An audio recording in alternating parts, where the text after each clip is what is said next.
राम राम जी।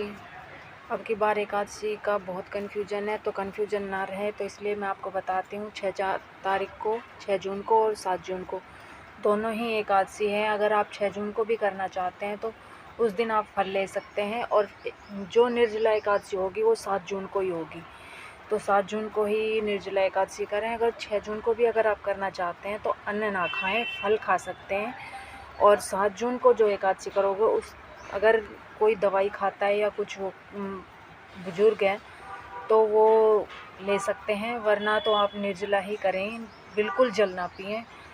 और जो 7 जून को एकादशी कर रहा है उसको मतलब जो साल भर की सारी एकादशियों का फल है वो निर्जला एकादशी को मिल जाता है, तो इसलिए निर्जला एकादशी करनी चाहिए।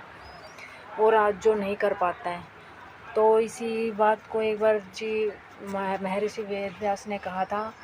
तो अर्जुन ने कहा था कि महाराज जी, ऐसे कोई भगवान मेरे को एक ऐसा उपाय बताओ जो मैं नरक में जाके जो वो भोगना पड़ता है वो मैं ना भोग पाऊँ,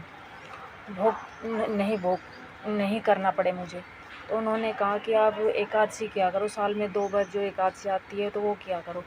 तो भीम जी ने कहा कि मैं नहीं सब कुछ कर सकता हूँ महाराज, लेकिन भूखा नहीं रह सकता।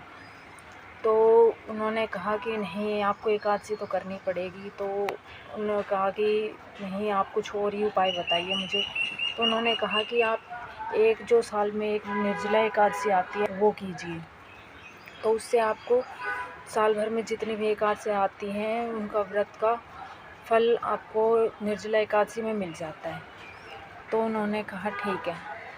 तो यही कारण है कि आप निर्जला एकादशी कर सकते हैं। तो उसमें मतलब नहीं कर पाते हो तो आप निर्जला एकादशी ज़रूर